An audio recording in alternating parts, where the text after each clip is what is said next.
네, 우리 같이 한번 좀 인사해 볼까요? 복음이 춤추는 교회가 됩시다.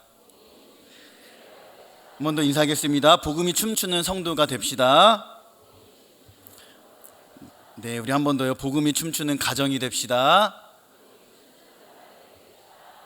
네, 감사합니다. 올해 표어로 하나님께서 우리 교회에 복음이 춤추는 교회라는 표어를 주셨는데요. 여러분 어때요? 이 표어 이렇게 떠올릴 때마다 어떤 생각이 드세요? 기쁘시죠? 행복하세요? 저는 어쩜 이런 표현을 지으셨나, 와, 정말 참 이게 되게 이렇게 하루에 한 번씩 이렇게 되뇌일 때마다 참 이 표현이 너무 좋고 아름답다라는 생각을 좀 해보게 되는데요. 우리 성도님들의 삶에도 정말 복음이 춤추는 삶이 될 수 있기를 주님의 이름으로 간절히 축복합니다. 말씀을 나누기 전에 우리 짧은 영상 하나 좀 보도록 할 텐데요. 영상 보고 우리 같이 말씀을 좀 나누도록 하겠습니다.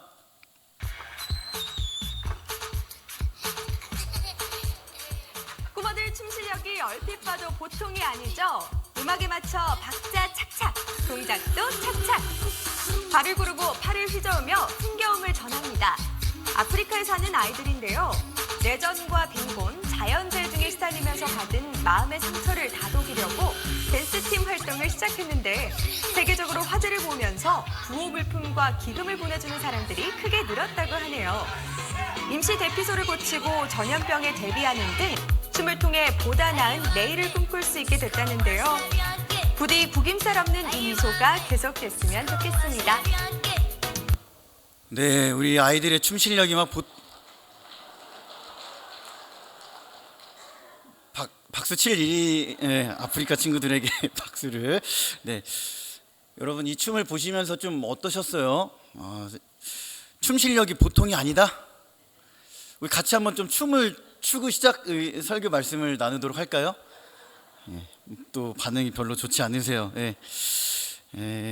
이 참 춤을 보면서 많은 것들을 좀 느꼈어요. 사실 이 아프리카에 있는 친구들의 상황들을 저희가 얼추 알고 있습니다. 늘 전쟁의 위협, 가난과 또 재난, 기근으로 인해 힘들어하고 있는 우리 아프리카 아이들의 그런 삶을 우리들이 잘 알고 있는데요.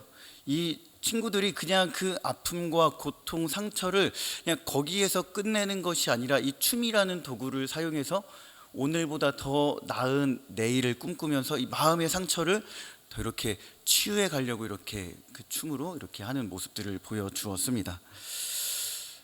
이 춤을 보면서 조금 생각을 하게 되었습니다. 요새 내 마음은 무엇으로 좀 기쁨을 얻고 취하려고 하는가?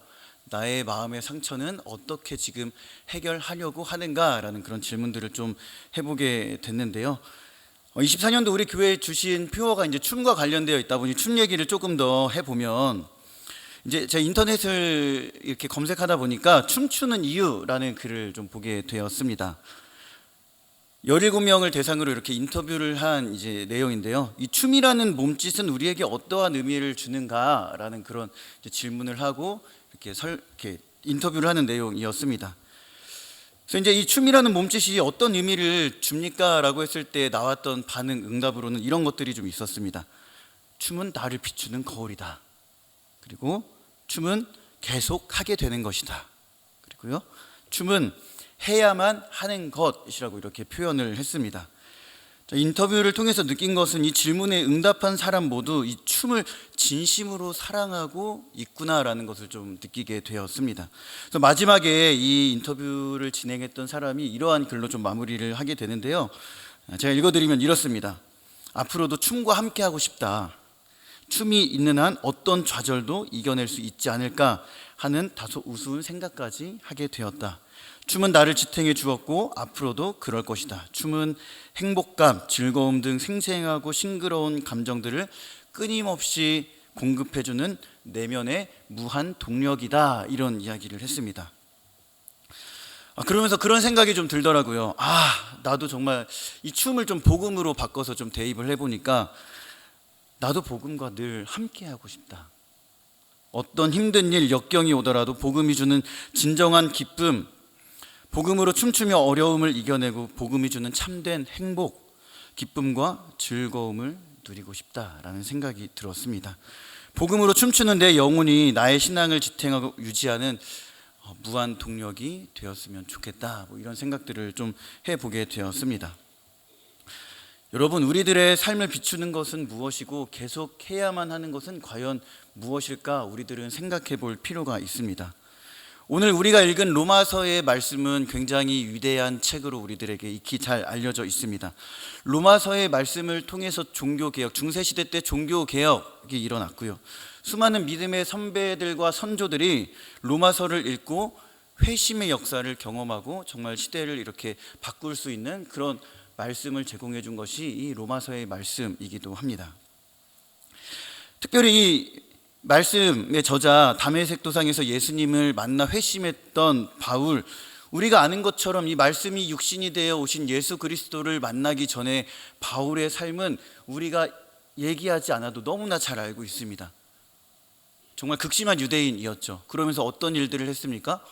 교회를 다니고 예수 그리스도의 복음을 믿고 따르는 자들을 비방하고 박해하고 심지어 죽이는 일들까지 서슴지 않았습니다. 그런데 그의 삶이 어떻게 됐습니까? 복음을 만나고 복음을 경험한 뒤에 완전히 그의 삶이 변하게 되었죠. 그리고 그는 16절에서 뭐라고 합니까? 내가 복음을 쪽팔려 한다? 부끄러워하지 않는다라고 이렇게 얘기를 해주고 있습니다. 이 복음은 모든 믿는 자에게 구원을 주시는 하나님의 능력이 됨이라 고백을 하고 있습니다. 로마서는 말 그대로 로마 교회에 보낸 편지입니다. 그래서 로마서라고 부르게 되죠. 여러분, 우리가 아는 것처럼 이 당시에 로마는 어떠한 상황이었습니까? 온 세계의 강대국이었잖아요. 뭐 교통, 정치, 경제, 문화, 뭐 군 사력에 이르기까지 세계의 중심지, 요충지였습니다. 그렇다면 이 로마 교회는 어땠을까요? 여러분의 자녀와 손주들이 다 어디에 있는 대학에 진학하셨으면 좋으시겠어요?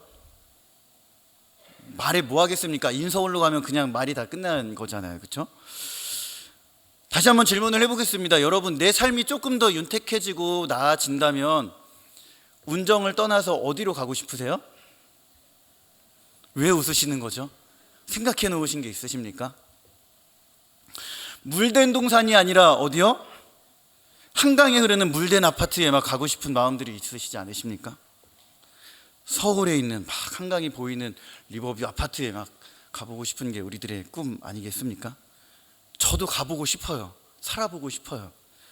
근데 왜 이런 얘기를 하면 꼭 저를 이렇게 나쁜 사람으로 이렇게 쳐다보시는지 사실 잘 모르겠습니다. 그래요. 네, 응원해 주셔서 고맙고요. 이전에도 제가 좀 말씀을 드렸던 것 같아요. 여러분, 믿기지 않겠지만 믿으셔야만 하는 진리는 제가 서울에서 태어난 서울 사람이라는 거예요. 왜 웃으시는 거죠 도대체? 그렇게 안 생겨 보입니까? 그래도 뭐 사는 건 대부분 이제 경기도 지역에서 살았습니다. 뭐 이제 행신동 하고 일산에서 거의 이제 뭐 지냈는데요. 이따금 이제 한강에 나가서 이렇게 날 좋은 날 자전거를 타고 이렇게 이게 한강을 잇는 자전거 도로를 쭉 타다 보면, 야, 이래서 사람들이 조금 서울을 선망하는구나라는 생각을 그냥 하다가 그냥 접습니다. 그냥 뭐 갈 그 가능성이 없기 때문에 그렇죠. 여러분, 그 길을 따라 산책하고 달리고 운동하고 야경으로 보이는 모습들이 뭐 정말 너무나 아름답더라고요. 제가 사는 집, 저희 이제 일산 중산에 살고 있거든요. 그래서 제 집 앞에 이렇게 중산공원이 좀 있어요. 거기에 이제 축구장하고 이렇게 뛸 수 있는 트랙 한 400m 정도 되는 이제 트랙이 이렇게 있습니다. 뭐 사실 지금 한강변에 보이는 그런 길과는 비교도 되지 않죠.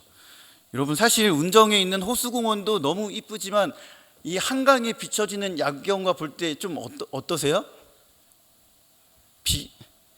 비교가 좀 되지 않으세요? 그런데 사실 저는 우리 운정을 사랑하고 우리 운정교회를 사랑합니다. 뭐 아시다시피 우리가 알만한 웬만한 뭐 메이저급 교회들은 서울에 뭐 다 있는 거 우리들이 너무나 잘 알고 있습니다. 여러분, 다시 로마의 이야기를 좀 해볼까요? 막강한 힘을 자랑했던 그 안에 있던 로마의 교회가 어떤 모습이었을지 한번 상상해 보셨습니까? 지금 사실 그 당시에 로마 교회는 우리가 지금 알고 있는 어떤 로마 교회의 모습과는 완전하게 다른 그런 모습이었습니다. 실상을 보면 그 당시에 로마 교회는 그 비참함이 말할 필요가 없었습니다. 카타콤이라고 하는 단어를 익히 잘 들어보셨을 겁니다. 로마로부터 박해를 받는 그리스도인들의 삶과 죽음이 공존했던 이 지하 묘지가 바로 카타콤이었습니다. 카타콤은 이 가운데 무덤들의 합성어이죠. 지하로 30m가 이렇게 내려가져 있고요. 그 길이는 약 300km나 되는 굉장히 어마어마한 길고 깊은 그런 공동묘지였습니다. 여러분, 그리스도인들이요, 이 로마의 박해에 따라서 이 박해를 피하기 위해서 이러한 곳에서 300년이라고 하는 세월을 보내게 됩니다. 유례를 찾기 힘든 그러한 고난을 받았습니다. 물론 그 뒤에 이제 이 로마의 국교가 기독교가 되면서 예배와 교회 형식들이 많이 바뀌기는 했지만 그 당시에 그들이 겪었던 300년의 기간은 우리가 감히 말로 표현할 수 없는 극심한 그런 고통이었을 겁니다. 이러한 극심한 고난에 있을 때 사도 바울이 주 57년에 이 로마 교회에 편지를 보냈던 것이 바로 이 로마서였습니다. 극심한 고난 가운데 그들을 위로하고 복음이 무엇인지, 또한 복음이 주어진 그리스도인은 어떻게 살아야 하는지 복음의 정수를 담아낸 이 책이 바로 로마서였습니다. 그렇기에 우리는 이 복음에 대한 분명한 이해, 그리고 그 복음이 춤추는 교회가 되기 위해서는 우리가 어떤 자세가 필요한지 분명한 이해와 삶의 적용이 필요할 것입니다. 그렇다면 복음은 무엇일까요? 여러분, 우리 복음이 무엇인지 같이 한번 좀 따라서 읽어보도록 하겠습니다. 시작. 복음은 예수 그리스도입니다. 우리 로마서 1장 2절에서 4절까지의 말씀인데요, 밑줄 친 부분만 같이 한번 읽어보도록 하겠습니다. 시작. 이 복음은 죽은 자들 가운데서 부활하사 능력으로 하나님의 아들로 선포되셨으니 곧 우리 주 예수 그리스도시니라. 네, 감사합니다. 복음은 예수 그리스도입니다. 고린도전서 2장과 또 로마서 6장에 따르면 바울에게 있어서 복음은 예수 십자가와 부활 그 자체였습니다. 다메섹에서 예수님을 만났던 이 바울의 관심사는 오직 복음, 오직 예수 그리스도 그 자체였습니다. 바울은 분명히 얘기합니다. 복음은 하나님께서 선지자들을 통해 그의 아들에 대해서 성경에서 미리 약속하신 것이다 라고 분명하게 우리들에게 이야기를 해주고 있습니다. 복음은 예수 그리스도 그분 자체이십니다. 예수님이 복음이시고 복음이 바로 예수님이라는 사실이지요. 여러분, 알만한 이야기를 왜 굳이 더 설명을 할까요? 우리는 이 복음을 너무 단편적으로 이해할 때가 있지 않은가라는 그런 생각을 해볼 때가 있습니다. 이미 말씀을 드렸지만 다시 한번 질문을 드려보겠습니다. 여러분, 십자가만 복음일까요? 그렇다면 부활만 복음일까요? 예수님의 탄생만 복음일까요? 아니면 예수님의 사역만 복음일까요? 성경은 말하기를 예수님의 탄생과 사역, 고난과 죽음, 부활과 재림, 다시 오실 그 모든 것들이 우리들에게 주어진 아름다운 소식, 복음이다 라고 우리들에게 이야기를 해주고 있습니다. 여러분, 생각해 보십시오. 십자가만 복음이라면 올해 우리들에게 주신 표어가 어울릴까요? 예수님께서 십자가에서 모진 고난을 당하시고 죽음을 당하셨는데 여기에서 그 십자가를 보며 복음이 춤추는 교회라고 이야기할 사람이 과연 누가 있겠습니까? 그러나 예수님의 십자가만 복음이라고 좁게 이해하면 우리의 신앙은 늘 죄 용서함만 받고 죄 용서함만 구하는 그러한 신앙이 될 수밖에 없습니다. 그러니 죄를 지어도 난 용서받았으니 천국에 갈 사람, 천국이 예비되어 있는 그러한 사람, 예수님의 이름 안에 어떤 의미와 능력이 있는지 깊이 생각하지 않고 오직 그냥 내가 어떠한 행동을 해도 예수님 나를 용서하셨으니 나는 천국이 예비되어 있고 천국에 갈 수 있는 그러한 사람으로 생각할 수 있습니다. 여러분, 그렇게 생각하면서 내 삶을 돌아보지 않고 세상 사람과 똑같이 산다면 우리들은 과연 복음을 온전히 누리고 있는 삶을 살아가고 있을까라고 질문했을 때 그렇게 살아가고 있습니다라고 얘기할 사람이 얼마나 있겠습니까? 십자가가 우리 삶에 중요하지 않고 능력이 아니라는 이야기를 드리는 것이 아닙니다. 그러나 우리는 복음이라고 할 때 예수님 그분 자체, 그분이 오셔서 이 땅에서 보이신 하나님의 그 나라, 구약에서 그토록 얘기한 아름다운 소식, 그분이 오셔서 다스릴 그 나라, 그 복된 소식이 내 안에 임하고 그리스도의 이름을 통해 하나님의 나라, 그분의 통치를 받으며 구원받은 자로서의 삶을 살아가는 것이 복음을 이해하고 누리는 삶이다. 우리들은 이렇게 정의를 할 수가 있습니다. 십자가의 사건만이 아니라 그분 자체가 복음이셔서 죄로 인해 죽을 수밖에 없었던 우리네 인생, 늘 고통과 슬픔, 공허와 아픔, 우울과 좌절, 분노와 시기, 다툼과 전쟁, 이기심과 질투, 욕심과 허영심에 갇혀 온갖 죄를 저지르며 하나님과 상관이 없고 단절된 삶을 살아가는 우리의 삶에 예수 그리스도 그분을 통해 우리를 죄로부터 구원하시고 죄인에서 의인으로 본질상 진노의 자녀였던 우리가 하나님의 자녀로 거듭나게 된 이 역사적인 사건, 그것이 우리들의 마음 가운데 임한 것이 바로 복음입니다. 사랑하는 성도 여러분, 복음은 예수 그리스도입니다. 간절히 바라고 원하기는 이 예수님을 올 한 해 정말 더 깊게 만나시기를 바랍니다. 또한 우리들의 심령 가운데에 하나님의 나라가 임하고 하나님의 통치를 받으면서 살아갈 수 있는 우리들의 복된 삶, 신앙의 여정 될 수 있기를 주님의 이름으로 간절히 축복합니다. 여러분, 그렇기 때문에 우리들이요, 이 복음을 대하는 나의 마음과 태도, 신앙을 늘 점검할 수 있어야 합니다. 복음은 예수님 믿으면 그냥 구원받고 천국행 티켓을 확보하는 영혼의 그런 보험을 따내는 정도로 주어지는 게 복음이 아니다라고 하는 사실이죠. 내가 유리할 때는 취하고 불리할 때, 좋지 못할 때는 잠시 내려놓을 수 있는 상황과 환경에 따라서 어떤 때는 복음을 취하고 버릴 수 있는 것들이 복음이 아니다라고 하는 이야기입니다. 하나님께서는 죄로 인해 볼 수 없고 맞잡을 수 없었던 하나님과의 그 관계를 예수 그리스도를 통해 그 어떤 것으로도 뗄래야 뗄 수 없는 관계로 접붙임하시기 위해 자신의 모든 것들을 다 내어주시고 쏟아내셨습니다. 그것이 하나님께서 하실 수 있는 가장 큰 능력이셨고 보이셨던 가장 최선의 마음이셨습니다. 사랑하는 성도 여러분, 오늘 하루 스스로에게 진지한 신앙의 질문을 한번 던져 보십시오. 그리고 그 질문을 깊이 한번 묵상해 보십시오. 나는 정말 복음을 진심으로 진지하게 대하고 그 복음이 주는 기쁨을 취하는 삶을 살아가고 있는지 말이죠.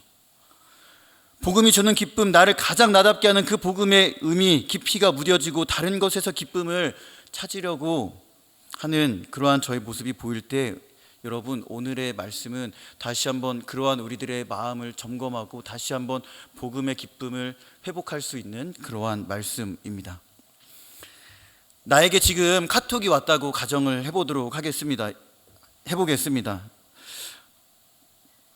나에게 카톡으로 여러분에게 예수 그리스도 복음이 임했습니다 라고 하는 카톡과 당신의 자녀가 서울대, 연대, 고대, 카이스트 이런 중앙대 어떤 학과에 합격하셨습니다, 할렐루야, 이렇게 카톡이 오면 여러분 어떤 거에 더 반응하시겠습니까?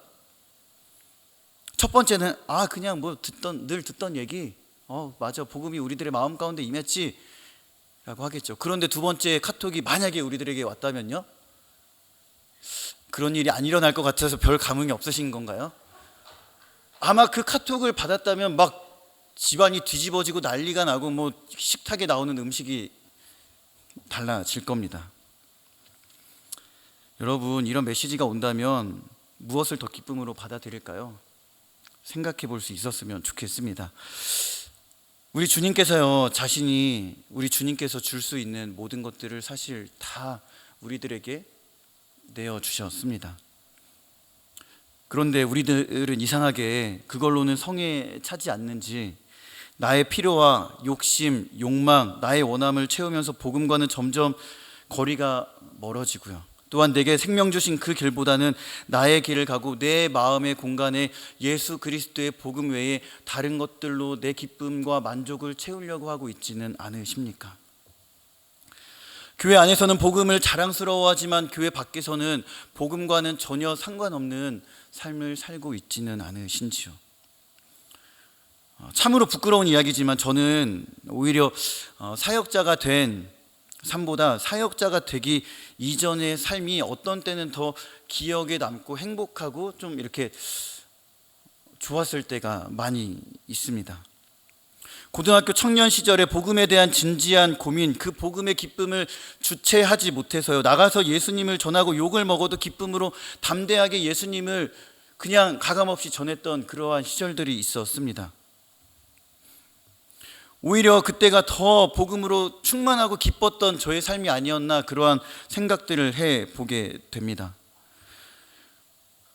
제가 군대에서 이제 훈련소 기간을 마치고 자대 배치가 딱 되고 이제 첫 점호 시간에 어떤 행동을 했냐면요, 근데 이제 막 개인 정비도 하고 뭐 이제 병기문 훈련도 막 외우고 이래야 되는데, 제가 그때 했던 행동은 참 무모하게도 제가 가지고 왔던 성경을 그냥 툭 펼치는 것이었습니다.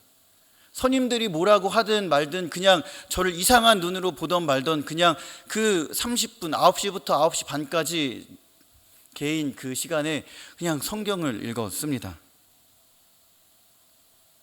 그 다음부터 제가 종교생활, 이제 교회, 주일날 교회를 가는데 그 어떤 터치도 사실 하지 않았더라고요. 대대 군종으로 활동하고 어떻게 해서든 주일 성수를 하려고 했던 저의 모습, 제가 20대 중반에 이제 군대를 졸업하고 누나 가게, 저희 누나가 예전에 일산에서 그 샌드위치 가게를 조그맣게 이렇게 했었거든요. 제가 이제 그 아침부터 저녁까지 그 일을 도와줬는데, 이게 어머니나 이렇게 부모님이나 누나가 가끔씩 설교를 보면 또 막 왜 그런 얘기 하냐고 할까봐 겁이 나긴 하지만, 제가 그 당시에 얼마 받고 일을 했냐면 하루에 7, 8시간을 일했는데 하루에 10,000원 받고 일했어요. 여러분, 아직도 막 이게 생각하면 막 우라가 막 물이 마시고 싶어지는 막 그런 느낌이에요. 누나가 인심 써서 막 5,000원 올려줘서 막 하루 일당이 15,000원 받고 그렇게 그냥 일했었던 그 잠깐의 시절이 있었습니다. 근데 여러분, 뭐 그 돈 한 달에 모아봤자 얼마나 되겠어요. 사실 뭐 한 달에 모아봤자 뭐 30만 원 고작 남짓 되지 않았겠습니까? 그런데 그 돈 아껴서 그 당시에 이제 저는 뭐 교회 다니는 그냥 청년이었으니까요, 유초등부 교사를 하고 중등부 교사를 맡아가면서 그 정말 영혼들, 정말 그 초등학생들, 중학생, 고등학생들, 그 아이들 교회에 오면 맛있는 것 사주고요. 그렇게 그냥 그게 좋았습니다. 왜? 그게 또 하나의 복음을 전하는 통로가 될 수 있었기 때문에 그렇죠. 그런 일을 감당하면서 저녁까지 일하고 밤에는 교회에 가서 장의자의 이불을 깔아놓고 늘 밤샘 기도를 하며 장의자의 이불을 깔아놓고 자고 일어나면 새벽 기도를 드리고 또 하루에 일당 10,000원 벌기 위해서 누나를 팍 이렇게 째려보면서 이렇게 막 와플을 굽고 샌드위치를 만들고 토스트를 구웠던 일들이 생각이 납니다. 그런데 그러한 삶이요, 사실 그 당시에 하나도 저에게 불편한 것으로 다가오지 않고 오히려 그 당시에 그 시절이 저에게 가장 큰 기쁨으로 다가왔습니다. 왜요? 복음이 제 삶을 그렇게 인도했고 복음에 반응하는 삶을 살았기 때문에 그랬습니다.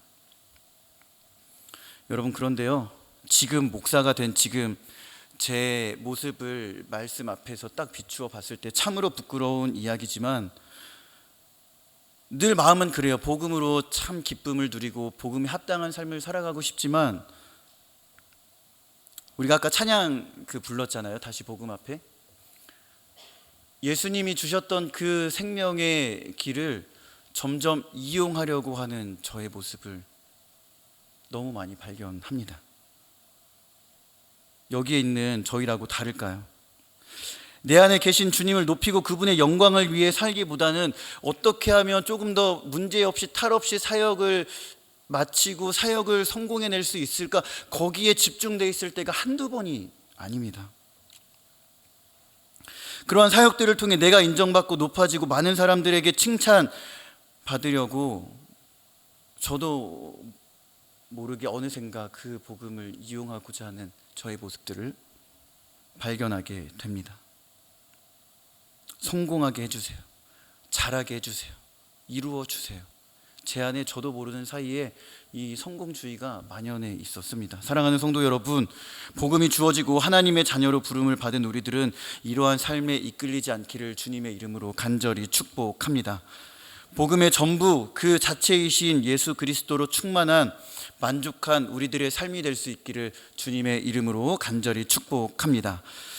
여러분, 그렇다면 내 안에 복음이 춤추는 삶, 교회라는 것을 증명하기 위해 우리들은 과연 어떻게 해야 할까요? 우리 다 같이 한번 좀 따라 읽었으면 좋겠는데요. 같이 읽어보겠습니다. 시작. 내게 주어진 복음이 복음으로 드러나야 합니다. 우리 17절의 말씀도 같이 한번 읽어보겠습니다. 시작. 복음에는 하나님의 의가 나타나서 믿음으로 믿음에 이르게 하나니 기록된 바 오직 의인은 믿음으로 말미암아 살리라 함과 같으니라. 아멘. 여러분, 복음은 말 그대로 소식, 복된 소식입니다. 가장 복된 소식, 우리에게 예수 그리스도가 임한 사건이 복된 소식이다. 성경은 우리들에게 이야기를 해주고 있습니다. 가장 좋은 소식은 어떻게 해서든 전해지게 되어 있습니다. 여러분 다 아시잖아요. 교회에 참 일어나지도 않았던 소문들이 얼마나 그렇게 빨리 급속도로 퍼져나가는지, 좋은 소문, 좋지 않은 소문들, 내가 알리지도 않았는데 그러한 소문들이 어떻게 그렇게 막 퍼져나가는지 알 수 없습니다. 여러분, 복음은 예수 그리스도를 통해 하나님과 우리 인간의 관계가 다시 회복하게 된 하나님의 의입니다. 오늘 본문에 나타난 그 하나님의 의는 하나님과 우리의 관계가 예수 그리스도로 다시 한번 관계가 회복된 그 하나님의 의를 얘기해 주고 있는 것입니다. 하나님의 의를 입은 우리는 이제 복음으로 살아가는 믿음의 삶을 살기로 결단한 자들이죠. 그렇기에 복음은 내 안에 계신 그 예수 그리스도 주님과 함께 그 주님으로 사는 것이 복음을 누리고 살아가는 삶이다라고 하는 것이죠. 로마서 6장 8절의 말씀은 이렇게 나와 있습니다. 우리 로마서 6장 8절의 말씀도 같이 한번 읽어보겠습니다. 시작. 만일 우리가 그리스도와 함께 죽었으면 또한 그와 함께 살 줄을 믿노니. 아멘. 여러분, 기독교의 신비는 절대 죽음에서 끝나지 않습니다. 그 죽음을 관통하여 다시 살아나는 부활에 있는 것이죠. 그리스도와 함께 죽은 나의 삶은 도리어 복음을 드러내고 전파하는 하나님의 능력이 된 것입니다. 이렇게 온전한 복음을 누리고 하나님의 통치를 받는 삶이 믿음으로 살아가는 삶이다. 성경은 우리들에게 이야기를 해주고 있는 겁니다. 그러나 나를 드러내고 나를 위한 삶은 도리어 복음 전파를 방해하는 장애물인 것 또한 우리들은 알아야 합니다. 그렇기 때문에 우리는 복음을 통해 주어진 믿음, 그 믿음으로 살아가야 하기를 하나님 앞에 결단해야 합니다. 우리를 살린 복음, 그 복음의 빚진 자가 되어 내 삶을 복음에 내어 맡기고요. 또한 복음을 전하는 그러한 복된 삶을 사시기를 바랍니다. 사도 바울은 늘 자신이 복음의 빚진 자, 그런 마음으로 살면서 자신의 삶을 복음을 전하는 도구로 하나님께 드렸습니다. 그렇기 때문에 40에 한 대 가만매를 수도 없이 맞을 수 있었습니다. 온갖 비난과 조롱을 감내하면서까지 예수 그리스도를 전할 수 있었던 것, 늘 복음의 빚진 마음이 그 안에 있었기 때문에 그렇습니다. 여러분, 세상은 한 번뿐인 인생, 너 자신을 위해 살라고 우리들을 부추깁니다. 그러나 적어도 우리 이 자리에 있는 여러분은 이 땅에서 주님이 한 번 주신 인생, 내 안에 이 복음이 역동적으로 춤추고 복음으로 살아가는 하나님의 능력을 경험하면서 하나님만 높여드리는 그러한 삶을 살아가는 저와 여러분이 되어야 하지 않겠습니까? 여러분, 왜 그토록 내 삶에서 또 우리가 다니는 이 교회에서 그토록 수고로움을 감내하면서 헌신하고 봉사하십니까? 주님의 이름 안에 내가 원하는 것들이 많이 있기 때문이십니까? 예수님의 주머니에 내가 가지고 싶은 것들이 많이 들어있기 때문에 그렇습니까? 아니요. 복음이 춤추는 기쁨이 복음으로 살아내는 삶을 통해 하나님 나라가 확장되길 소망하는 마음에서 우리들은 이 수고로움을 감당하며 그 기쁨을 취하고 있는 줄로 믿습니다. 작년에 우리 교회가 5주년을 준비하고 맞이하기 위해 많은 것들을 준비하고 정말 많은 일들을 했습니다. 지금 생각해보면 그러한 일들을 어떻게 한 교회에서 다 할 수 있었을까 할 정도로 참 많은 일들을 해왔습니다. 여러분, 우리 교회가 그 정도는 해내고 감당할 수 있기 때문에 그러한 일들을 했겠습니까? 사람이 많아서 사람을 동원해서 그러한 일들을 감당하고 우리가 이러한 일들을 생각하고 계획했을 때 우리 교회는 적어도 이러한 것들을 해낼 수 있는 교회야 라고 그렇게 우리 교회를 높이고 자랑하기 위해 그러한 일들을 했겠습니까? 아니요. 적어도 제가 알고 있는 같이 신앙생활을 해오고 있는 우리 거룩한 빛 운정교회 성도들은 그런 것이 아니라 내 안에 주신 그 복음의 기쁨이 너무나 기쁘고 감사하고 그 기쁨을 주체하지 못해서 그러한 일들을 감당해냈으리라 믿습니다. 맞으시죠? 예, 맞다고 믿겠습니다. 여러분, 이것은요 나의 힘, 우리의 힘이 아니라 복음으로 오신 예수 그리스도 하나님의 능력이고 그것이 우리의 사명들을 가능하게 했고 우리들이 찬양해야 할 가장 궁극적인 이유가 되는 것이죠. 그래서 우리들은 작년에 매일 주님과 잔치하는 그 교회를 넘어서서 이제는 복음이 춤추는 교회라는 사명을 가지고 올 한 해 같이 믿음의 길을 걸어가고 있습니다. 여러분, 복음이 내 안에 임하고 복음을 위해 수고했던 우리의 모든 일들은 결코 헛되지 않습니다. 하나님 나라 삶의 방식, 하나님 나라의 가치관이 무엇인지 보여주고 그 안에서 세상이 줄 수 없는 그 기쁨을 우리들은 누리면서 그렇게 여전히 하나님 나라를 위해 수고하고 그렇게 때로는 무거운 짐을 지기도 합니다. 여러분, 간절히 바라고 원하기는 이 복음의 기쁨, 복음을 드러내는 우리들의 믿음이 변치 않고 복음 앞에 늘 한결같기를 주님의 이름으로 간절히 축복합니다. 그리고 그 능력이 교회뿐만 아니라 우리들의 가정과 자녀, 일터와 삶의 모든 영역에서 복음이 충만한 그 기쁨의 삶을 살 수 있기를 주님의 이름으로 간절히 축복합니다. 말씀을 맺도록 하겠습니다. 여러분, 이 복음이라고 하는 것은 첫째 믿는 것이고요, 두 번째는 살아내는 것입니다. 반주해 주시면 좋겠는데요, 이것이 복음이 춤추는 교회, 우리들의 삶이지 않겠습니까? 서두에 말씀드린 것처럼 우리 평생에 계속 머무르고 함께하고 계속해야 될 것이 무엇입니까? 그것은 다른 것이 아니라 우리들에게 주어진 복음, 예수 그리스도입니다. 올 한 해 우리들은 이 복음을 내 안에 늘 간직하고 그 기쁨으로 우리들에게 주신 하루 한 해를 살아내어야 할 것입니다. 그렇게 복음으로 살아가는 교회, 내 삶을 소망하며 하나님을 찬양하고요, 하나님의 이름이 칭송을 받으며 또한 우리 교회 내 삶을 통해 죽어져가는 수많은 영혼들이 구원받는 수가 더 날로 많아지는 우리 교회와 우리들의 삶이 되었으면 좋겠습니다.